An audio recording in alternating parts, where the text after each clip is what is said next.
안녕하세요. 통합사회, 일반사회편의 손영덕입니다.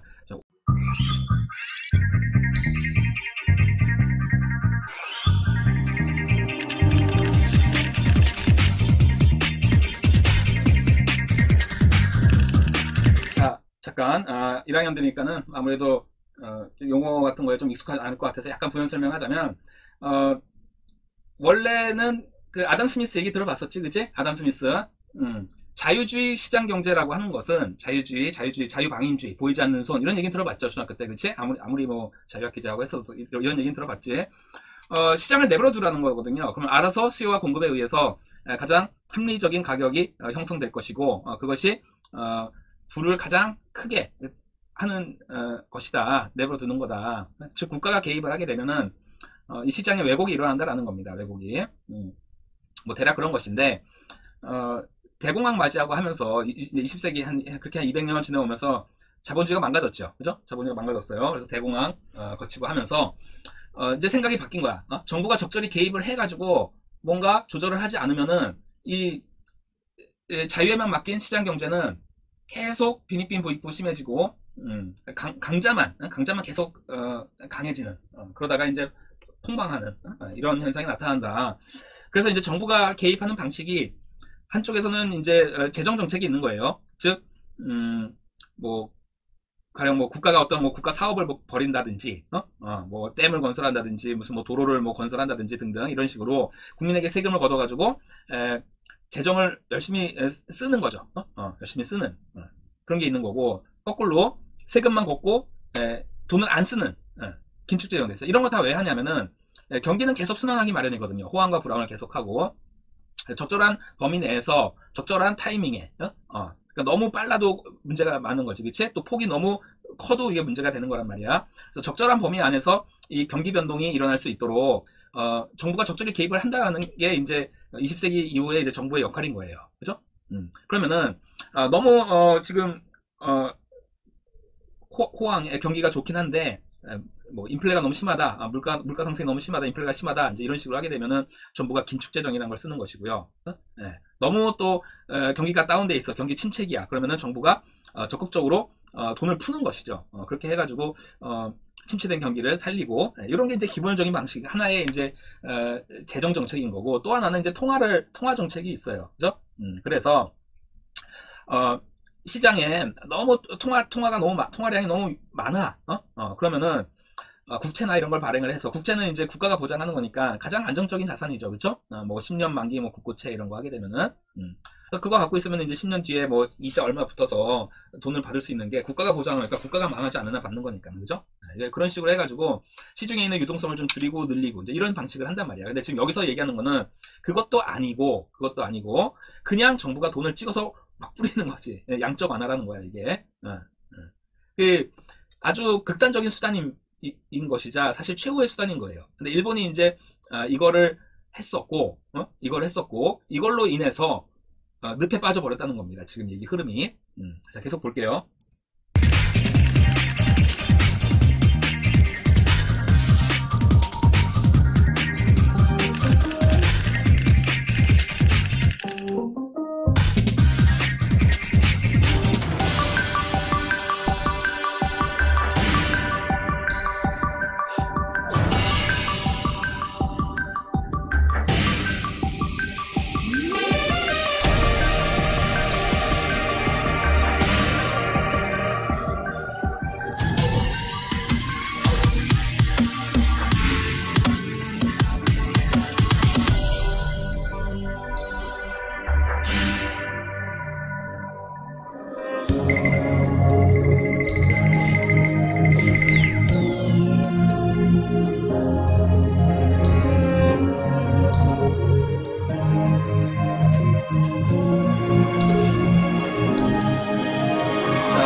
이런 식의 양적 완화를 전 세계적으로 계속 하게 되면은 그 대가가 심각할 수 있다. 뭐 이제 이런 EBS 5분 사탐 경제였는데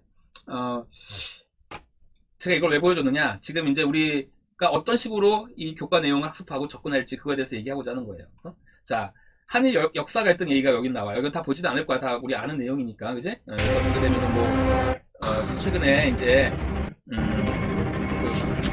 중공위안부, 강제징용 등등등 이런 판결 나온 거. 한국과 일본의 과거사 문제. 과거사 문제 등등. 일본의 역사인식에 있습니다.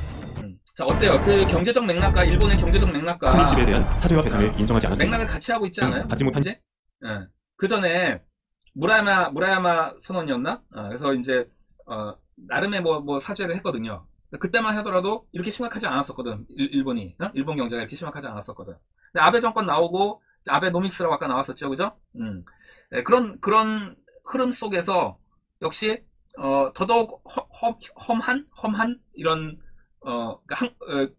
옛날부터 일본은 뭐가 자기들 위기 있을 때마다 우리나라 쳐들어오려고 하고 하잖아요, 그지? 네, 그런 거랑 비슷한 맥락이죠, 그지? 그런 이것도 역시 그런 맥락에서 좀 볼 수 있겠고, 계속 우경화되고 하고 있는 거, 일본에 우경화되는 거. 이것도 뭐였지? 이건 다른 거네, 그지? 자, 그런 식으로 다양하게 볼 수 있다라는 겁니다. 자, 그럼 다시 교과서로 돌아가서요. 아이고, 오늘 버벅이네. 오랜만에 이걸 하니까. 자, 자, 이렇게 일본 독도 문제 하나만 보더라도, 즉 일본 문제 하나만 보더라도 우리가 경제적인 관점에서 이해할 수 있겠고요, 그지? 그래서 또 거기와 연관된 정치 문제를 이해할 수가 있는 키워드가 서로 연결고리가 다 있다라는 겁니다. 그거 기억나요? 그 문재인 정부 들어서가지고 더 이상 지지 않습니다. 한번 찾아볼까요? 더 이상 찾지는 말자. 그 얘기 나왔을 때 저는 사실 많이 깜짝 놀랐어요. 야, 그래도 일본인데 우리는 이제 막 일본식 막 이렇게 하지만은 사실 강대국이에요. 엄청난 강대국이에요. 그죠? 그건 뭐 부인할 수 없는 사실이야.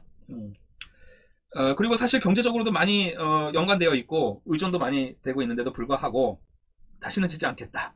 그래서 우리 불매운동도 많이 일어났고 여전히 또 진행 중이죠. 그죠? 진행 중이에요. 그런데 지금은 우리나라도 예전에 우리나라가 아니다라는 얘기예요. 그래서 그때 이제 뭐 불화수소 뭐 등등 해서 반도체 산업 우리나라 타격을 주려고 일본이 뭐 불화수소 수출 금지 뭐 등등등등 했는데 결국 어떻게 됐어요? 처음에는 뭐 반신반의하면서 큰일 났다 막 이랬었는데 야 우리가 이기겠다 이런 얘기도 많이 나왔었거든요. 사실적으로 사실 뭐 일본이 원했던 그런 타격은 크게 주지 못했고 지금 반도체 수출은 여전히 대단한 위세를 떨치고 있지요. 그죠? 자, 그런 여러 가지 얘기를 하는 거야. 이 책에서는 그렇게 공간적인 관점에서도 봐야 되고 사회적 관점에서도 봐야 되고 그래서 결국 사회 문제를 해결하는데 우리가 초점을 맞춰야 된다는 얘기입니다.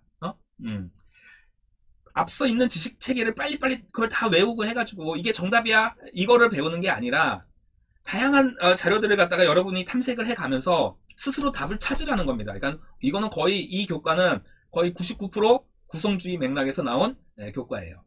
2학년 가서 정치와 법이나 경제나 이런 것들은 정반대야. 구성주의라기보다는 기존에 있는 어떤 지식 체계를 열심히 학습하고 탐색하는 것이지, 그치? 하지만 1학년 때 배우는 거는 그렇지가 않아요. 자, 다시 좀 아까 걸로 돌아갈게요. 우리 이렇게 복잡하게 나갈 거야 좀 1년 내내 좀 매끄러워야 되는데. 자, 어제 있었던 겁니다. 어제 있었던 거예요. 이건 10개월 전이네. 10개월 전 파월 의자 4개월 전 어제 뭐 나왔었는데 뭐가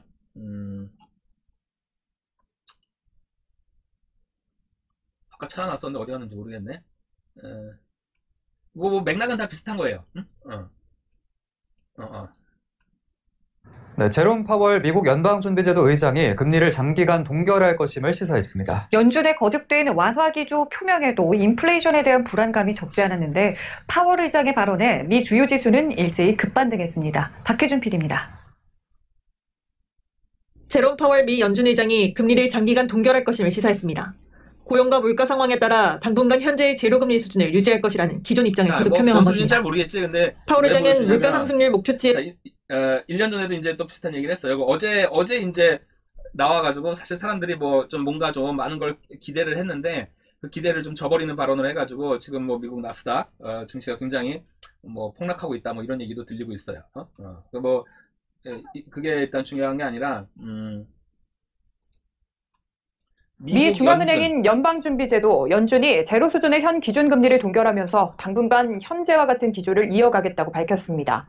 연준 의장은 2분기 미국의 경제활동이 전례 없이 위축될 것이라며 모든 정책 수단을 동원하겠다고 강조했습니다. 파월이라는 사람이 누구야? 누굴까?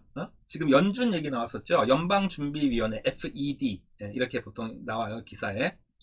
아까 일본 그것과 연결해서 보자면은 양적 완화를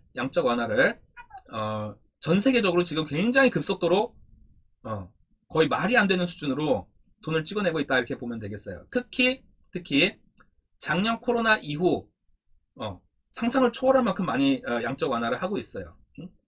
즉 이 경제가 망가질 것 같으니까 하는 거야. 최후의 수단이라고 아까 거기서 나왔었잖아. 그치? 일본이 이미 그 일을 했단 말이야. 근데 그 후로 회복이 안 되고 있는 거야. 회복이 안 되고 앞으로도 회복될 전망이 별로 없다고들 전문가들은 얘기해요. 물론 100% 그런 건 없는 거지. 특히 경제에선 더더욱 그래. 경제에서 예측이라는 것은 틀리는 게 대부분이긴 한데요. 자, 선생님이 왜 이걸 얘기 꺼내왔냐면은 아까도 그 일본 거 왜 보여줬냐면 지금 가고 있는 길이 전 세계가 가고 있는 길이 일본이 갔던 거랑 거의 비슷하거든 지금. 그래서 여기에 대한 우려가 상당히 많아요. 돈을 너무 많이 찍어내고 있다. 근데 올해 이제 트럼프 말고 누구니 이제 새로운 대통령 됐잖아요. 바이든 들어가면서 바이든노믹스라고 이제 얘기를 하거든. 바이든노믹스, 아베노믹스 이런 것처럼 지금의 현재의 실업자나 이런 문제들을 그냥 내버려둘 수 없다라는 거야. 그래서 더 돈을 찍어내고 그렇게 하는데, 자, 우리나라는 만일 통화 화폐를 찍어낸다고 한다면은 어디서 찍어낼까요? 중앙은행에서 한국은행, 중앙은행에서 찍어내겠지, 그치? 그래서 여러분 한국은행에서 거래해 본 적 있어요? 그건 일반인이 거래할 수 있는 게 아니야. 시중 은행들을 상대로 거래를 하잖아요, 그치? 국민은행, 우리은행, 이런 은행들. 그래서 대부분 국가들은 이게 정부기관이란 말이야, 정부기관. 근데 미국은 연방준비 제도 이사회라고 해서 연준이라고 이렇게 부르죠. FED. 여기서 통화량을 갖다가 화폐를 찍어내고 통화량을 조정하는데 왜 이게 이렇게 이 뉴스가 중요하냐면은 왜 미국의 소식이 이렇게 중요하냐. 이게 전 세계의 경제의 삶과 직결이 돼버려요. 달러가 기축이잖아. 그치? 예전에는 달러에 보게 되면은 이 달러를 들고 은행에 가면 금으로 바꿔줍니다. 이런 게 써 있었단 말이야. 금본위 제도.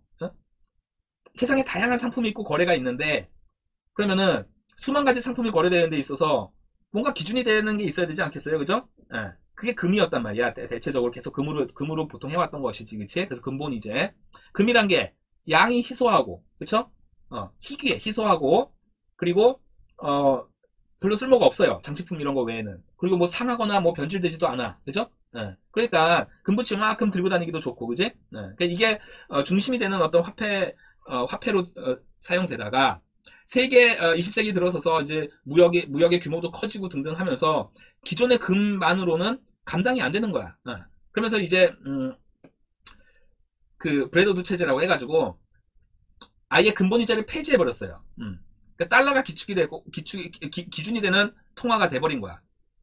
자, 만일 우리나라 원화가 세계의 기준이야. 그렇게 선언하고서는 우리가 이제부터 통화량을 다 조절할 테니까 니들이 따라와. 이렇게 되면은 다른 나라들이 받아들여 줄까? 그게 말이 안 되죠, 그쵸? 쟤는 왜 저러냐? 이렇게 되는 건데, 미국이 그렇게 나가버리니까 그게 되는 겁니다. 세계 최강대국이기 때문에. 근데 미국의 연준이라고 하는 것은, 정부에서 통제하는, 정부기관이 아니에요. 정부기관이 아니야. 거대한, 자본 그룹들의 연합체 정도라고 생각하시면 되겠습니다. 여기서 지금 양적 완화를 엄청나게 시도하고 있고요. 그러면서 거기서 어떤 정책들을 발표하는 거예요. 지금처럼 제로금리를 유지하겠다, 몇 년 동안 어떻게 유지하겠다, 그래서 인플레를 막겠다, 등등등등 여러 가지 것들이 있는 것이지, 그지? 자, 시간적 관점 아까 얘기 나왔었는데, 시간적 관점에서 일본이 비슷한 길을 이미 갔었단 말이지. 그러면은 상당히 지금 위태위태한 상황이라는 것을 갖다가 위태한 상황이라는 것은 그것만큼은 분명해 보이는 것 같아요. 전 세계가 일본같이 이렇게 전 세계 경제가 망가지는 길로 가는 것이냐 아니냐, 이거는 일단 둘째 치더라도 분명히 점점 이 세계의 경제 체제 자체가 굉장히 위기에 가까워져 가고 있다, 이런 거 정도는 우리가 살펴볼 수 있겠지, 그치? 그렇게 함으로써, 자, 다시 교과서 들어갈게요. 왔다 갔다 하네. 아이고. 자, 이 어떤 사회 문제를 우리가 해결을 하는 어떤 시각을 갖고 하려면은 다양한 것에서 경제적인 것도 봐야겠고, 정치적인 거 그래서 봐야겠고, 또 그 밖에 우리가 생각하지 못했던 새로운 문제들, 뭐 환경 문제, 심각하죠 지금 이거. 2040년에 회복할 수 없는 파괴가 진행될 거다 이렇게 예언하는 환경학자들이 많아요. 많아. 이게 한둘이 아니야. 그런 사람들이. 그죠? 또 지금 바이러스 문제 등등 이런 것들. 그죠? 자, 그래서 그런 것들 속에서 뭐 여기 또 윤리적 관점도 나와 있고 등등 여러 가지. 그래서 이제 어린이가 이렇게 일하고 있는 뭐 아프리카 아동 노동 문제도 나와 있죠. 그죠? 그래서 통합적 관점이면 무엇이고 왜 필요하냐. 자, 통합적 관점이란 것은 구체적인 사회 현상을 시대 배경과 맥락, 위치, 장소 등 여러 가지 속에서 핵심은 요거예요. 개별 학문의 경계를 넘어서 종합적으로 이해하고자 한다는 것이다. 따라서 이 얘기는 매우 어려운 얘기예요. 선생님도 여기에 이만큼 밖에 도달을 못해 있어요. 평생 가르치고 평생 이 책 저 책 보고 선생님이 가르칠 수 있는 게 경제 가르치고 정치 가르치고 법 가르치고 또 뭐 가르칠 수 있었지? 사회문화. 사회문화, 정치, 법, 경제 이렇게 다 여러 가지 분야를 가르침에도 불구하고 하나도 모르겠어 사실. 하나도 모르겠단 말이야. 왜 그러냐? 이전까지는 전문가의 시대였거든. 자기 영역의 전문가. 정치면 정치학 박사, 법학이면 법학 박사, 그죠? 사회학 박사, 뭐 문화인류학 박사. 자기 것만 이해를 깊이 했지 모른단 말이야, 다른 분야를. 그러다 보니까 사실상 사회 문제에 대처하는 데 있어서는 각각의 해결책들은 있겠지만은 정답이 될 수 있는 실질적인 해법이 잘 안 나온다는 얘기입니다. 그래서 이제 한 20년 전부터 통섭 뭐 이런 얘기들이 많이 나왔어요. 통섭. 이게 바로 이제 통합적 관점 이런 얘기야. 그래서 각계 전문가들이 모여서 전혀 상관없는 자연과학, 뭐 환경 문제 전문가, 또 무슨 컴퓨터 전문가, 인문학 전문가, 문학 전문가, 시인, 뭐 이런 사람까지 다 모여가지고 어떤 하나의 문제에 대해서 각각의 입장을 들어보고 생각을 들어보고 거기서 어떤 새로운 생각이 나올 수 있지 않을까? 이런 시도인 것이죠. 그렇죠? 뭐 요즘식으로 얘기하면은 요즘식이라기보다는 뭐 집단지성 그런 것에 대한 믿음이라고도 할 수 있겠지. 그죠? 그래서 여러분이 이제 앞으로 공부해 나가는 데 있어서 어느 한 시각에 대한 전문성을 갖는 것도 매우 중요해요. 당연히 필요하겠지. 하지만 그런 것들을 종합해낼 수 있는 사고력. 요게 미래 시대에 우리에게 필요한 것이라는 얘기입니다. 우리에게 필요한 거라는 거예요. 왜 이런 게 필요하느냐? 보세요. 지구온난화 문제. 정말 문제가 많아. 그치? 자, 지구온난화도 있고, 전쟁, 바이러스, 가장 기본적으로는 먹고 사는 문제. 그쵸? 먹고 사는 문제. 등등등등. 그런 여러 가지, 문제가 늘 삶에는 있을 수밖에 없고요. 내가 지금 이거 쓰는 걸 갖다가 학교에 두고 와가지고, 지금 방에서, 선생님 집에서 촬영하는 거거든? 글씨가 엉망이에요. 이해해주세요. 어떤 문제가 있다라고 하는 것은 그것이 남의 문제일 때는 사실 뭐 별 상관없지. 신경도 안 쓰잖아. 그쵸? 근데 그게 언젠가 또 내 문제가 될 수가 있는 것이고, 그리고 이렇게 전 세계적으로 서로 엮여서 사는 이런 세상에서는 미국에서 뭔 일이 일어나고 또 다른 나라에서 무슨 전쟁이 일어나고 하면은 그게 바로 직결된다는 얘기입니다. 나의 문제로. 어디서 바이러스가 하나 나왔어. 나의 생활에 바로 직결된다는 얘기를 우리는 지금 체험하고 있잖아요. 즉, 문제라는 것은 우리에게 늘상 역경, 그리고 고난을 줍니다. 고난. 고통, 고난. 그러면 우리는 이런 고통과 고난을 어떻게 대처해 나가야 될까요? 선생님이 2학년 그 시간에서 잠깐 얘기했던 건데, 살아가면서 우리가 화살을 안 맞을 수는 없어. 살아가다 그냥 인생 전체를 평탄하게 이렇게 살아가는 사람은 매우 드물어요. 매우 드물어. 이거는 금수저라서 이렇게 꼭 사는 것도 아니야. 그러니까 이런 사람은 매우 드물어. 그렇게 많지 않아. 대부분 잘 가는 듯 하다가 한 번에 삐끗해서 다 추락해버립니다. 여기서 기어오르기 위해서 엄청나게 고생을 또 해야 돼요. 그렇잖아. 여러 가지 일들이 있을 수 있거든. 사고가 날 수도 있는 거고, 어느 하루 만에 가족 중에 누군가 사고로 크게 뭐 어떻게 돼가지고 그때부터 삶이 완전히 뒤집힌 이런 사람들 한둘이 아니야. 그치? 한둘이 아니야. 자, 그러면 이런 역경과 고난들, 사회적인 것이든 개인적 차원이든 이런 것들이 있을 때 우리가 중요한 것은 이거를 피할 수는 없다 하더라도 두 번째 화살을 맞아서는 안 되겠지. 첫 번째 화살은 피할 수 없었다 하더라도 여기서 절망해서 또 나락으로 또 떨어져 버리면은 올라오는 데는 수십 배 더 힘들 수밖에 없겠지요. 그죠? 그래서 첫 번째 화살을 맞을 때 이것에 대해서 많이 알고 있다고 한다면은 조금 비껴 맞을 수도 있었을 테고, 비껴 맞을 수 있는 것이라고 한다면, 그치? 가령 지금 이제 전 세계 경제가 뭐 파탄을 이룰 수 있다. 만약 이런 게 자기가 확신이 든다면 그에 대한 나름대로 대책을 좀 모색할 수 있을 거 아니야. 환경 문제가 정말 눈앞에 코앞에 닥쳐와 있다. 이거 정말 영화에 나오는 그런 게 머지않았다 한다면 그래도 알고 그걸 닥치는 것과 모르고 그냥 당하는 것하고는 얘기가 다르잖아 좀. 그치? 어디서 달라지냐면 그 다음에 내가 어떻게 이것을 이겨나가고 살아갈지에 대해서 거기에 대한 대비가 우리가 미리 우리의 어떤 생각과 확고한 관점 같은 걸 만들어갈 수 있다면은 세상을 보는 시각을 만들어갈 수 있다면은 나을 수 있겠지. 이거는 잘 살고 못 살고의 문제가 아니라 내가 인간으로서의 존엄성을 유지할 수 있을까 없을까? 나는 선생님은 그렇게 봐요. 한번 이거 나락으로 떨어졌어. 그래서 인생이 안 풀려. 남들은 잘 나가는데 나만 꼬였어. 여기서 나는 못난 인간이야. 나는 이러면은 또 나락으로 또 떨어지는 거야. 나락으로. 더 올라오기 힘들어요.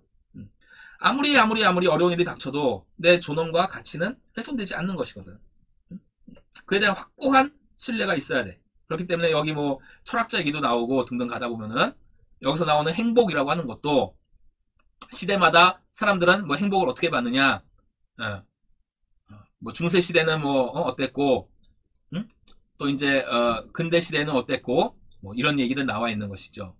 또 사람들은 어떻게 생각하는지 통계 수치도 들여다볼 필요가 있는 거고요. 우리가 뭔가를 알기 위해서 숫자는 거의 신에 가까운 거거든. 정확한 통계는 거의 예측치가 거의 벗어나질 못해요. 대단한 거야 이게 수학이란 게, 수라고 하는 게. 그러니까 사람들은 다 어떻게 생각하는지 수치 이런 것도 뭐 들어볼 필요가 있겠고, 그죠? 또 그런 걸 수치화해서 뭐 삶의 행복지수 이런 것도 뭐 했었네, 그지? 등등등등. 자, 그래서 여기서 책에서는 지금 행복을 집어넣은 것이지만 행복은 예시로 들어간 거고요. 예시. 여기에 우리가 여러 가지를 집어넣을 수 있어야 돼. 이 주제는 여러 가지 우리가 집어넣고 다양하게 생각할 수 있어야 된다는 것이고요. 그래서 사실 이 수업은 선생님이 많이 떠드는 것보다 너희들이 떠들어야 돼. 너희들이 활동을 많이 하고. 근데 상황이 참 그렇죠. 그와 반대되는 방향으로 가는 상황이다 보니까는 아쉬움이 많이 있습니다. 아쉬움이 많이 있어요. 자, 오늘은 일단 시험 얘기는 안 할 거예요. 시험 얘기는 안 할 거고, 그러니까는 시험이 어떻게 나온다 그거보다 이 방향성만 좀 얘기하는 거예요. 방향성. 그래서 이 책의 방향이 그런 식으로 간다. 여기 보세요. 자, 돈이 많을수록 행복할까? 이제 여러 가지 관점에서 다 본 거야. 그러면은 우리 사회에서 돈을 얼마만큼이나 있어야 되느냐, 뭐 이렇게 등등, 뭐 돈에 관한 거 등등 다양한 거. 그래서 행복한 삶은 공간적, 경제적, 윤리적, 정치적 여러 가지 것들 다 관련되어서 우리가 생각해 봐야 된다라고 하는 것이고, 지금 행복뿐만 아니라 다른 것도 다 그렇게 볼 수 있다라는 거지. 자, 삶의 질이라는 것도 그렇고요. 그죠? 이렇게. 자, 요게 1차적으로 우리가 나갈 1단원 전체의 흐름입니다. 1단원 전체 흐름이고요. 이거 나가면 안 되고. 그 다음에 이제 일반 사회 쪽에서는, 지리 말고 일반 사회 쪽에서는 그 다음에 인권으로 가요. 자, 인권보장헌법인데 아까 여러 가지 관점에서 가운데 말만 바꾸면 된다고 얘기했었지? 그지? 여기서는 인권으로 바뀌는 거야, 그게. 인권. 그래서 인권을 또 그러한 다양한 시각에서 다양한 관점에서 한번 접근해 보자. 그래서 시간적, 역사적 관점이 어땠나 쭉 보는 것이고요. 그치? 오늘날 또 문제는 무엇인지 보는 것이고, 새롭게 등장한 환경권, 안정권 이런 것들, 그리고 뭐 윤리적, 도덕적 어떤 문제들, 또 지금 법률적 문제 이런 것들까지 쭉 살펴보는 겁니다. 우리 사회의 인권 문제 등등. 네, 이런 거 있고요. 자, 그 다음 단원은 이제 경제 단원인데, 여기서는 경제학의 어떤 깊은 내용으로 들어간다기보다 그것이 아니라 핵심이 어디에 있냐면은 여기에 있는 거예요.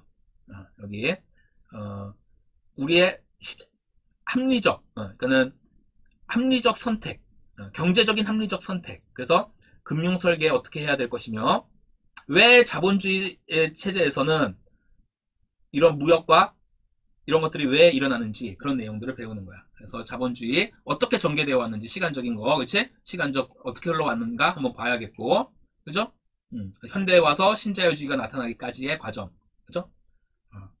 그리고 경제학에서의 희소성의 개념과 합리적 선택의 개념, 이 부분이 상당히 어려워. 시험 때 명시적 비용, 암묵적 비용, 기회비용 이런 얘기 나오거든. 기회비용. 그리고 정보의 역할은 뭐냐 이런 것들 나오고요. 네, 이렇게 해서 이제 여기까지가 국제 분업의 필요성에서 절대 우위, 비교 우위 하면서 이것도 좀 어려워요. 시험 문제 자체가 좀 어렵게 나오는 이 부분이야. 다 경제 부분. 자, 여기까지 해서 지금 2시간에 걸쳐서 선생님이 좀 했어요. 2시간에 걸친 이번 주 분량이야. 이게 이번 주 분량이고, 시험 때 가서 이제 이거를 그러면은 시험 공부를 어떻게 해야 돼요? 이게 제일 골 때리는 문제입니다. 왜냐하면 구성주의 방식에 의한 학습이라고 한다면은, 철저하게 구성주의적이라고 한다면은 시험도 역시 자기가 스스로 쌓은 학습의 그 노력을 보여주면 그걸로 끝인 거예요. 그걸 누가 평가할 수도 없는 거야. 그것은, 그치? 잘하고 못하고 평가할 수가 없는 거야. 자기가 스스로 이런 것 정도 따서서 세상에 대한 이해를, 나는 이렇게 이 문제에 대해서, 환경 문제에 대해서 저는 이렇게 이해했습니다. 자기가 노력해서 찾은 말을 갖다가 그 결과물을 내놓으면 끝이야. 근데 평가는, 학교에서 하는 평가는 그렇지가 않다. 그렇지가 않아. 그래서 이 대목에서 선생님도 사실 조금 모순을 많이 느껴요. 또 이거를 차라리 그러면은 성취도 평가만 하면은 괜찮겠지, 그치? 그럼 그렇게 할 수 있는데 등급을 다 매기잖아. 이거는 등급을 매기는 주요 과목이니까. 그래서 방향은 이렇다는 건 좀 알아두시고요. 시험은 시험 나름대로 우리가 원래 해왔던 방식에 암기해야 될 것은 암기하고, 분석해야 될 건 분석하고, 등등등등. 그렇게 해서 일반적인 시험 대비하듯이 똑같이 대비해야 됩니다. 대비해야 돼요. 수행평가는 별도야. 수행평가는 별도. 그거는 차후 공지를 할 거고요. 자, 이렇게 해서 오리엔테이션 2시간에 걸친 오리엔테이션을 했습니다. 지금 선생님이 녹화해 보니까 지금 거의 1시간이 이제 다 됐는데, 한 30분씩 해가지고 선생님이 이걸 가지고 수업을 진행을 해볼 거예요. 다음 주 월요일부터. 지금 찍는 시간이 금요일이야. 월요일부터 우리 온라인 클래스 하잖아, 그치? 그러면은 이제 이거 가지고 해보고, 막히면은 다운된다, 네트워크 다운된다, 그러면 바로 거기서 그냥 중단하고 유튜브로 들어라, 혹은 거기다가 그냥 파일 자체를 올려버릴게요. 그렇게 해서라도 진도는 나가야 된다 라는 얘기가 되겠습니다. 자, 오늘은 여기까지 하겠습니다. 수고했어요.